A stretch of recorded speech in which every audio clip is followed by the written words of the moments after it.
Welcome to the Holly Hibbard Show. I'm Holly, executive coach and corporate relationship consultant.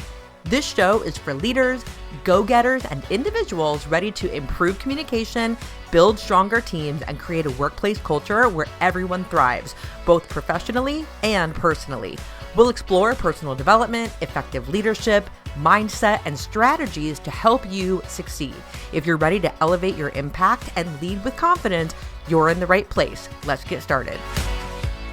Hey everyone, welcome back to the Holly Hibbard Show. I am Holly, your host. Today's episode, this is going to be a fun one. This is a merger of something I have been passionate about for many, many years. It's a merger of my years of being a public school teacher combined with my current life as a executive coach that works with organizations and businesses on improving their corporate culture to support their bottom line and boost retention and keep recruitment going on a high level. And yes, this episode is about communication, but something that I have discovered in the last few years is that communication has so many hurdles to jump between generations. So this episode today is going to tackle how boomers, baby boomers, Gen X, millennials, and Gen Z, how they communicate differently, namely at work in a professional setting, and how to bridge that gap. I can't even stress enough for you that if you've never listened to an episode of this show all the way through, have this be the one. Have this be the one that you do this, because you may even be a solopreneur that works at home, from home, on your own, and you don't have colleagues really to think of.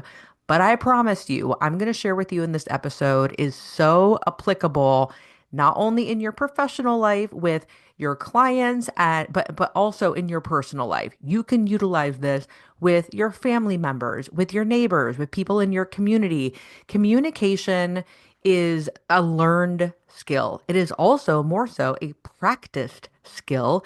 And every generation that I just mentioned, the boomers, Gen X, millennials, Gen Z, even Gen Alpha, and their skibbity toilet, whatever it is, if you know, you know, there are so many changes. And I think, and I'm very passionate about that it's time for us to look at these differences and learn how we can bridge the gap between them instead of wasting our time expecting that suddenly baby boomers are going to communicate differently and they're going to embrace technology the same way that millennials do, instead of waiting for Gen X to soften up around the edges a little bit and be a little less crass, and be a little more empathetic, instead of expecting everybody to get tougher, as some people might wish Gen Z would. I hear these things all the time. Let's break down what each generation focuses on in their communication, why that is, and what you can actually do about it. Again, in a professional setting and at work in your organization, your business, but also your personal life as well, because I love leveraging this information to your actual life, right? So that you can grow those relationships and have them be the best that they can absolutely be. So maybe you've been in your professional setting before and you know that everyone in the office is actually speaking the same language. For example, I'm in the United States, so yeah, we can assume that everyone in the office is speaking English, but it might sound like people at times are speaking a different language. And I'm not talking about accents from different regions of the US. I'm not even talking about different dialects of different cultures that have melted together over time or different variations on the English language. I'm saying that one generation will use a phrase or a word, and another person of a different time, a different age generation will think, that sounds ridiculous. What are they even saying? They sound like fill in the blank. They sound immature. They sound childish. They sound like they're trying too hard. They sound like they're trying to be cool. How do we even set ourselves up that we can win when these things happen? So I also notice within the generational tiers, not only do different generations communicate differently, but they also have different points of view around how they set boundaries with each other, especially in a professional setting, how they set boundaries and limits with their time, their habits that they utilize in the workforce, their opinions on whether or not in office or from home work is as effective or efficient. And it's just all communicated differently too. So there's a lot of underlying themes that come up over and over again, which creates more opportunities for people to disagree, see things differently. And that is not bad. It's simply different. Just because somebody does it differently from you does not mean it is bad or the wrong way. It simply means they do it differently. So this matters, this topic, because when we understand all of these differences, and even if we can't relate to it, we understand these differences, this will improve workplace relationships, which also generates more cohesion amongst the team. And yes, boost productivity. And also, likely will boost efficiency as well. Because if we have to spend more time figuring out how a person is communicating, what they are communicating, and in addition to that, judge taking the time to judge how they communicate, it wastes time that we could be using to get the project at hand complete, moving along, moving the ball down the field. So, what's coming up in this episode is again how each generation sets boundaries. How do they view their work ethic? Do they share topics personally of their personal life? How much is too much? If somebody is being friendly with you or kind to you, are you able to walk away thinking that they, your colleague, are your friend? And again, I want to give you some practical ways that you can start to bridge this gap. Let's start with the numbers. What do I mean by these generations to begin with? Maybe you've heard boomers, Gen X, millennials, Gen Z, Gen Alpha, and you have no idea what that means, or you've heard conflicting information where you yourself don't even know what generation you belong to. So I'm going to start with the eldest group, the people who are of the oldest age in these examples that I'm giving. So when we talk about the baby boomers are also known as boomers. That started because millennials started calling them boomers. So we're going to go with boomers. Sometimes boomers can be used as, an insult, but I don't see it that way and I'm not going to utilize it. I'm not going to use it that way. So I'm going to say boomers because it's simply easier. If a person is considered a boomer, they were born between the years 1946 and 1964. And people of the baby boomer generation, their preference in communication is they prefer directness. They prefer a formal communication. For example, when it comes to email, when it comes to phone calls, that brings more one on one attention, that personal touch. They feel that you having yourself, your humanness in the conversation is better than the technological, sometimes seen as more efficient way of doing things. They prefer emails and phone calls over texting, over messaging app of any kind, whether it be WhatsApp or a group chat, a group text, anything through Microsoft Teams, whatever it is. Boomers also place a lot of value in hierarchy, meaning the ranking. And also, they place a lot of value on having respect for authority. And I don't think this is based on necessarily that they are the age that they are and they have simply been on the planet longer than these other generations. I think that boomers were raised by people who had an immense amount of pride, who literally came from nothing. Boomers were born after the Great Depression. And so they were raised by parents who had grit, who worked hard. They knew the value of being with other people. And they knew that for your value to be seen in the workforce, you had to put yourself out there. You had to make yourself known in some way. There was a particular way that they saw their parents do that, and therefore they go ahead and do it. So if they seem like they value that hierarchy and respect for authority and systems and getting things done in a particular order, it isn't because they are ornery because of how long they've been on the planet, but rather it's a principle, it's a value that they have had their entire life because they were simply raised that way. That's not to say that Gen X, millennials, Gen Z won't have those same values. I'm just simply highlighting that for the boomer generation, it may seem like it is more important and brought up more often in communications. Now, when it comes to Gen X are people who are born between 1965 and 1980. So I want to highlight really quickly here. I was born in 1979. So technically for myself, I am a year off of being a millennial, but technically I am a Gen X. So I'm a person, and also depending on your source for where you look these years up, you may find that you are also right on the border of Gen X and Boomer. You might find you're on the border of Gen X and Millennial or Millennial and Gen Z. Don't panic about it. And you may notice in today's episode that you may have attributes of communication from different generations. And that might be because of when you were born and when you were raised. And it also might not have anything to do with that. So, Gen X, again, born between 1965 and 1980, Gen Xers are known for having a blended approach. They're comfortable with both a formal level of communication and an informal level of communication. The reason for this is because Gen X was raised by boomers. So again, the boomers wanted that formal communication. And so Gen X, they're born and they're going through their teenage years in the 70s and into the early 80s.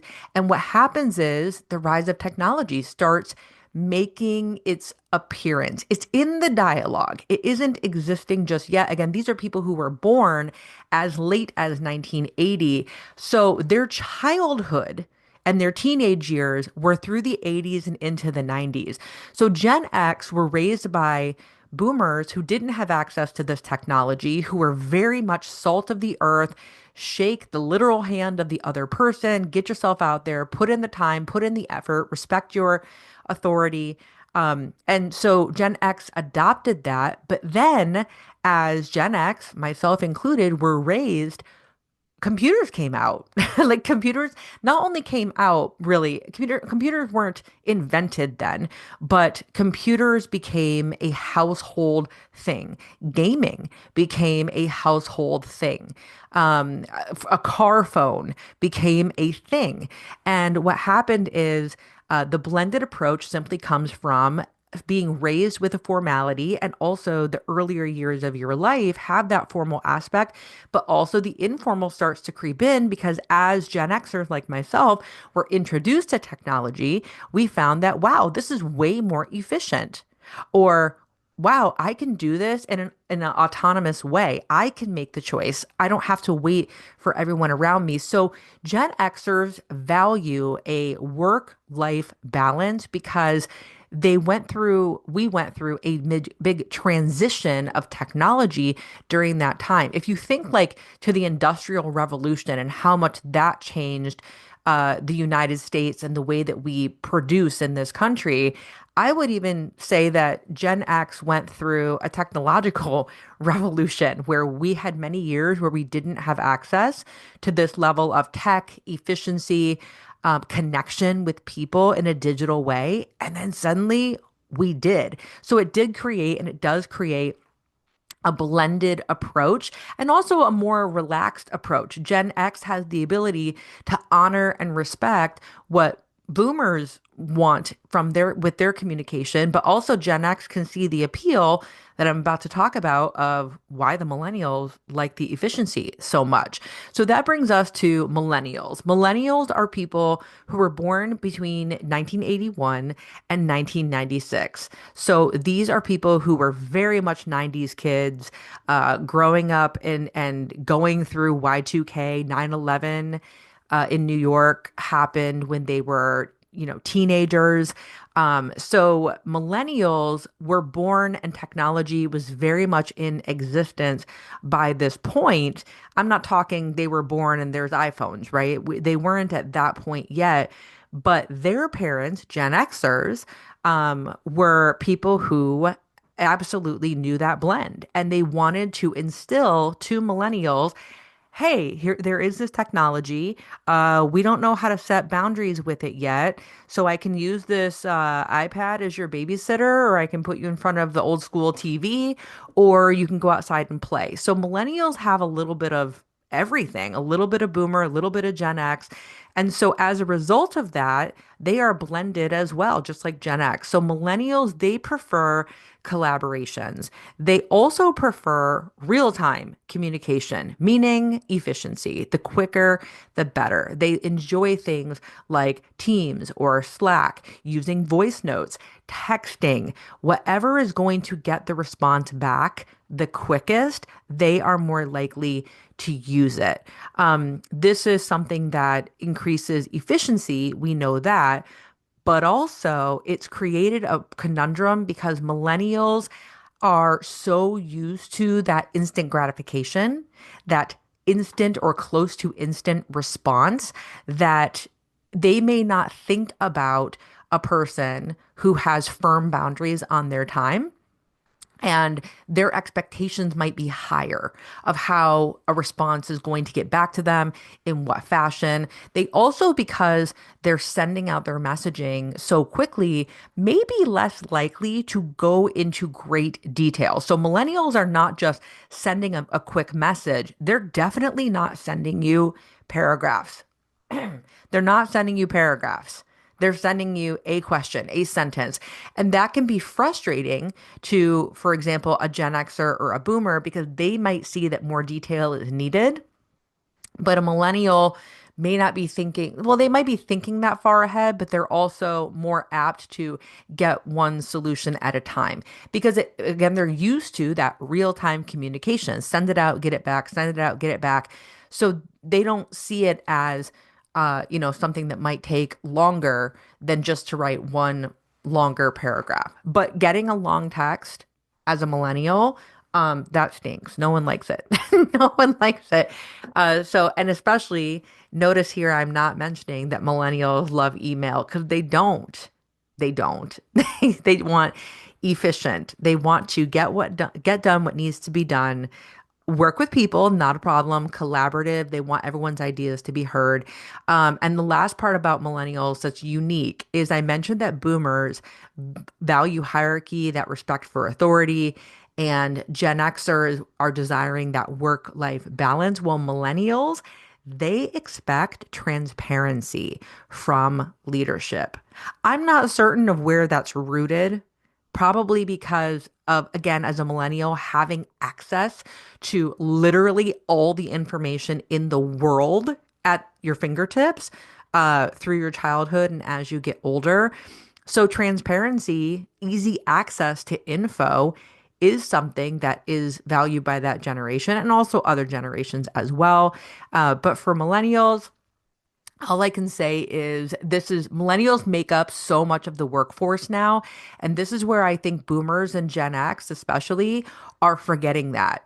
I think in our mind, it can get so, I'm saying our because I'm a Gen X. I think it's so easy to forget that, you know, millennials are now people in their 30s, they're married, they have kids, they have mortgages, they have student debt, which is a huge issue, and they have massive responsibilities in their personal life. And so they want that efficiency because they've got so many fish to fry at the same time. And they want that transparency from leadership because They want to know how the people who are leading them got to be where they are. They want to hear the stories. They want to hear about the hurdles they've overcome. Millennials are not as afraid of as maybe boomers or Gen Xers are to talk about the hard stuff. And because of their willingness to go there, for example, millennials have no problem typically telling people what they make, how much they get paid. For a Gen Xer or a boomer, that's like unheard of. Absolutely not. People don't talk about that. But millennials oftentimes is a form of justice and making sure that everything is fair. They have no problem talking about what their compensation is, what their bonus checks were. And it's a personal preference. I'm not saying that because they may see that everyone also has to do the same thing. That's not the case. But it's changing the culture of corporate offices because a corporation will notice that people are talking about more sensitive topics or things that were typically seen as sensitive in the past, like how much money you make, right? Because millennials are willing to put it out there. They want that level of transparency, humanness, emotion. That is how they bring humanness to their environment. Again, they want collaboration. They prefer efficiency in communication, but they like people. They want to be around people when they're doing their work. And lastly, that brings me to Gen Z. So Gen Z are people who are born between 1997 and 2012. And for those of you that are listening to this and thinking, really, Holly, you're going to talk about Gen Z and the workforce? Yes, I am. Because believe it or not, there are people in Gen Z now who are in their mid 20s. They're in their mid 20s. And just like millennials, Gen Z, they're the ones who are saying all the funny phrases, right? That we're hearing about. Like I said earlier about, skibbity toilet and oh, that's so Ohio and etc. That's not Gen Z. That's Gen Alpha. That's my daughter. Like that's the little kids now. But Gen Z, they're in the workforce, and some of them in their mid 20s, they've got the student debt, they've got responsibilities, they've got a mortgage, they've got relationships. Some of them have families already. So I don't want any of us to write out Gen Z because they are here. They are in the workforce. This is not a matter anymore of like, oh, when they get here and those are just those young kids. No, no, no, no. These are adults. So, Gen Z, this is the generation that prefers digital first communication. This is the generation, if they were born as late as 2012, oh my goodness, all the tech is out, all of it.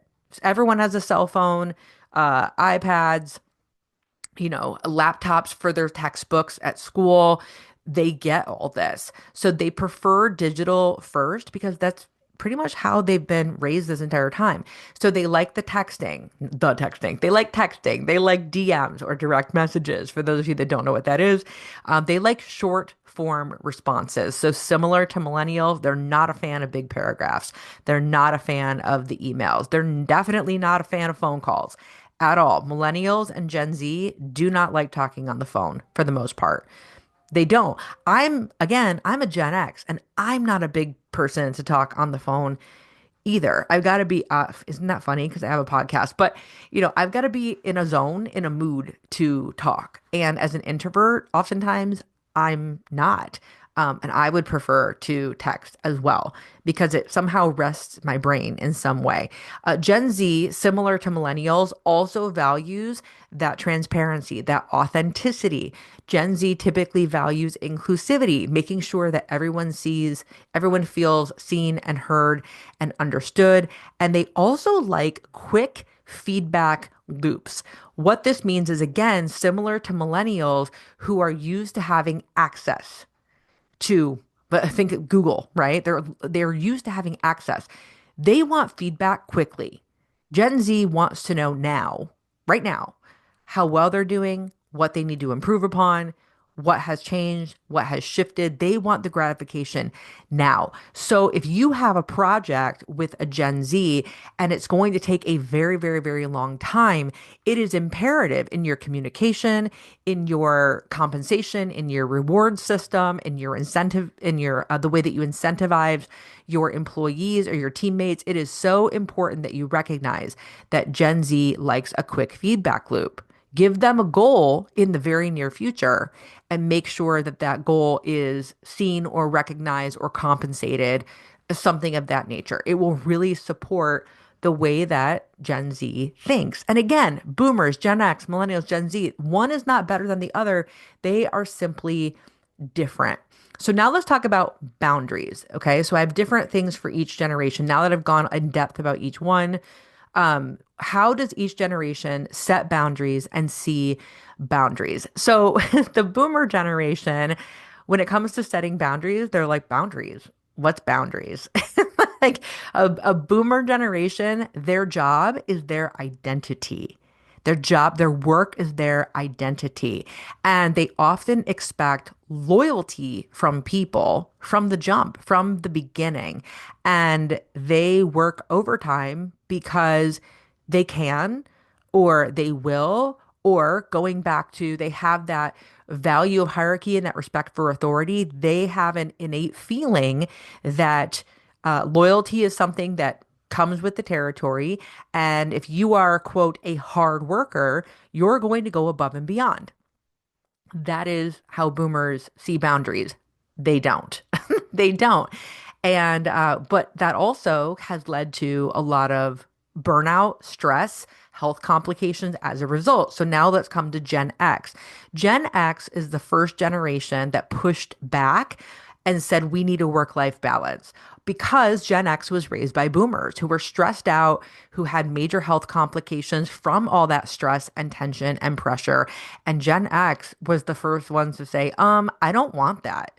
I need to find a way to calm down my life a little bit. More is not always better. I don't have to go above and beyond just for the sake of, hurting myself and proving myself. So Gen X wants and desires with boundaries, they want a clear expectation, a clear agreement of what it is they are to do. And they want to be held accountable for what they have agreed upon to do. So if you expect more out of a Gen X, you need to have an agreement in place. If you expect more out of them and think that they are going to outperform just for funsies the way that boomers do, that is mistaken. They need to know that they have the freedom to work the way that they need to work, and they need a clear expectation. So lay it out for them. Millennials love flexibility and they advocate for this flexibility and for mental health. So while Gen X recognized that the physical health, the body health, right, heart health, stress levels, etc., was being impacted, millennials have been massive advocates for mental health. And that work can be a detriment to a person's mental health. So millennials, how did they know that? Because they saw Gen X trying to get this work-life balance, but Gen X still struggle with a lot of mental health situations like depression, like anxiety. And that was getting passed down to millennials. Because if you are an anxious millennial, it's because you were raised likely by an anxious Gen X parent and they didn't want that. They don't want them for themselves. So millennials with their values, they value meaningful work. They want their work to make a difference. They also would, they expect that people will respect their need for personal time. So not only like Gen X was saying, we need work-life balance, but millennials took it up a notch because millennials are the ones that are saying, it's not that I just want the personal time. I need the personal time for my health, for my sanity, for my well-being, so that I can live longer and be a great employee or a hard worker. They know that that's a non-negotiable, which brings me to Gen Z. Gen Z, this generation is the hardest line on boundaries. They are massive advocates of having a boundary. They live so that they expect that work is going to fit into their life. They are not going to live to work. When a Gen Z hears that boomers associate their identity with their work, Gen Z's like, but why? They're going to question it. Why would you do that to yourself? That's so unusual. So they have a hard line on boundaries. They want their work to fit into their life and not the other way around. Gen Z is also the generation that in the COVID times, well, just after COVID, rather, this is where quiet quitting, that term came from. Gen Z, quiet quitting is when a person is doing the job that they are paid for and they absolutely do no more and they do no less. They only do what is required. And it's called quiet quitting because, again, an older generation may think that they, by default, need to go above and beyond no matter what. And Gen Z put a stop to that. They're saying, no, absolutely not. And the reason that Gen Z did that is not because they're brats, by the way, because they're not. And this is why this episode is important. Gen Z is doing that because there's something called the burnout culture. They've seen the boomers, the Gen X, and even the millennials have stress, have debilitating anxiety, have panic attacks, have heart attacks, die at younger ages. And Gen Z doesn't want any of that. They're like, you can miss me with that. And so the quiet quitting is not because they don't want to work. It's not because they're lazy. Absolutely not. It's a protective mechanism that they're setting for themselves now so that they don't burn out in the future. So that brings me to going above and beyond at work. I'm sure you can guess by now. Boomers and Gen X, they measure their success at work by effort and seniority. Obviously, they've been there longer, they've been on the planet longer. And so going above and beyond is seen as the norm for boomers and Gen X. So then when they see millennials and Gen Z not going above and beyond because they have a clear agreement and they're following the agreement and they're avoiding burnout culture, boomers and Gen X have opinions about that. Well, millennials and Gen Z, they are more likely to assess, is the extra effort worth it? Is it worth it? Because they expect millennials and Gen Z that if they're going to put in the extra work and go above and beyond, they want to see the benefits. They expect that there's going to be reciprocity, that they're going to receive something for that. Which next brings me to how much should we share at work? Personal sharing at work. Too much? Is there such a thing as too much? Boomers and Gen X, they will keep their personal life separate. They're very professional. Like I said, that formality is desired, right? So their professionalism to them means keeping their emotions and private matters at bay. So there's a protection there of privacy, right? They're not going and telling everybody how much they make, for example. If they're having a hard day, they're not looking for someone to talk to. They're not sharing with people that they're seeing a therapist or talking to a counselor. They're not doing those things necessarily, right? Some might because they're starting to see the benefits of it, but boomers and Gen X keep it close to the vest. Millennials and Gen Z, however, they're more open-minded about mental health and mental health struggles. They're more open-minded about personal values. And so they expect their workplace to be a place where they can be their whole selves, meaning millennials and Gen Z don't have a work persona and a home persona. They are one and the same person all the way through their life, day after day. Whereas boomers and Gen X have created these different personas, one being the professional one and one being the personal one. So there's a tension point. Older generations rather, may see openness that millennials and Gen Z bring to the table. They might see that as, hey, that's too much information. But younger generations, they see withholding your personal life, withholding details that are appropriate. They see you withholding that, boomers and Gen X, that you're kind of cold, or they see you as inauthentic, like they don't trust you as much because you don't go there. So there is a four generations in a workforce right now, and there is a clear divide between who thinks sharing is needed and who thinks sharing is not. So I wanted to highlight that here too. So how do we bridge this communication gap? So I want to leave you today with some practical tips for each generation. So if you are a boomer or Gen X and you're communicating with millennials and Gen Z, what I want you to focus on is be open to the new communication methods that they want to bring to the table. Please don't say, "Oh, I retire in 2 years. I don't need to learn how to use Slack." Or "I don't want to text. I want to use a phone call." And a phone call is needed sometimes, okay? And I'm going to get to that in a second, but be open to learning the new things. They will teach you. They will show you. Please don't try to figure it out for yourself because they'll know that you don't know what you're doing. And so they'd rather just show you and help you out. They like it when we like it. I'm a Gen X, right? I like it when a millennial or a Gen Z shows me how to do something. First time I got on TikTok and started making content in 2020, I didn't know what I was doing. So I went to my friend who's a Gen Z. And I said, "Show me how to record something. Show me how to edit it." And she showed me in like 3 minutes. It was so much easier than trying to figure it out myself.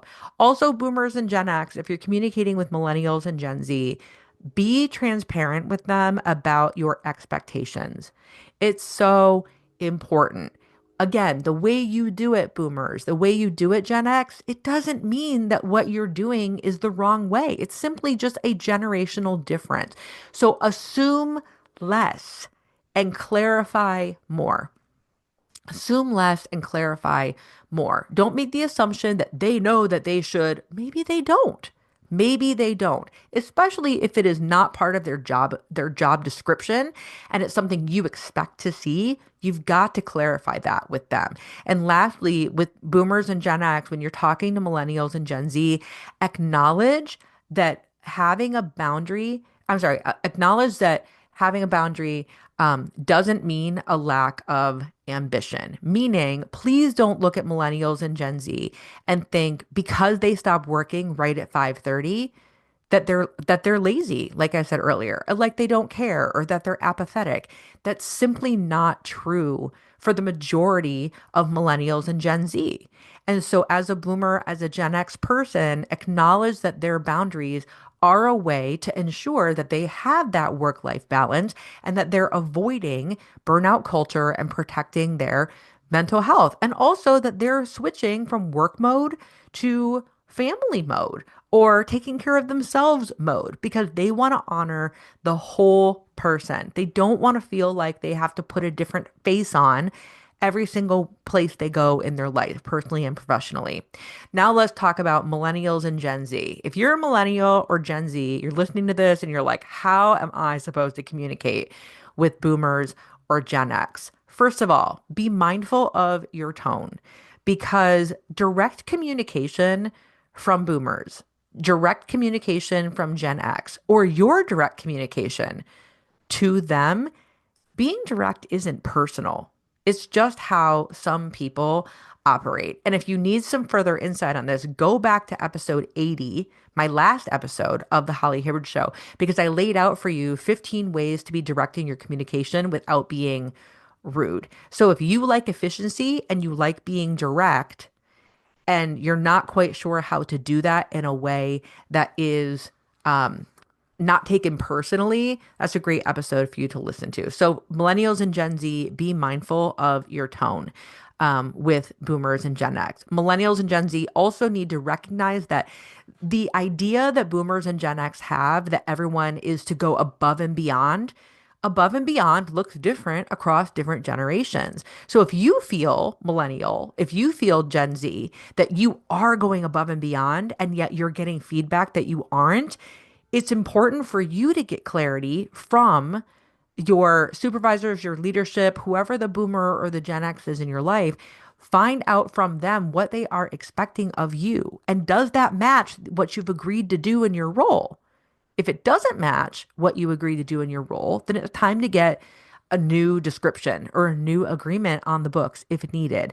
And lastly, millennials and Gen Z, meet the older generations where they are. So yeah, like I said before, sometimes a phone call is better than a DM because there are many layers to the questions that need to be answered. And you can get through those layers faster on a phone call than sending DMs back and forth. Remember, millennials and Gen Z, not everyone, even millennials and Gen Z, not everyone is great at typing. Not everyone is great at texting. There's a lot of people who like using tech and they are slow texters. They are slow, they're slow typers. So it's really important to remember that. So efficiency, yes, in the communication is about how quickly you can get it across. And sometimes that human touch is important. So set it aside, be open to it. So I really hope that this episode was supportive for all of you today. I want you to be able to utilize this in your organization, in your company, with the people in your professional life that you care about, and also in your personal life as well, because different generations have a unique approach to communication. They have a unique approach to their work ethic, to their boundaries. And when we can understand these differences, we're going to be able to collaborate better. So I'd love to hear from you. Leave me a note somewhere. Leave me a note in the comment below. What is one way that you notice you've adapted to different communication styles at work? I'd love to hear from you. What are your stories? What's a time where you recognize, okay, we don't do things the same way, and I'm going to adjust for them? Drop me a comment. I'd love to hear from you. Thank you so much for tuning in. I appreciate you listening. And until next time, I will talk to you next time. Thank you for listening. I'm giving you a virtual high five for prioritizing your personal growth. If you enjoyed today's episode, I'd be so grateful if you could take a moment and leave a 5-star review on Apple Podcasts. Share the show with friends and family, or snap a screenshot of this episode and tag me on Instagram at @HollyHibbard. You are not alone on this journey, my friend. I'm always here cheering you on. So until next time, stay curious, stay encouraged, and keep empowering yourself. You are doing better than you know.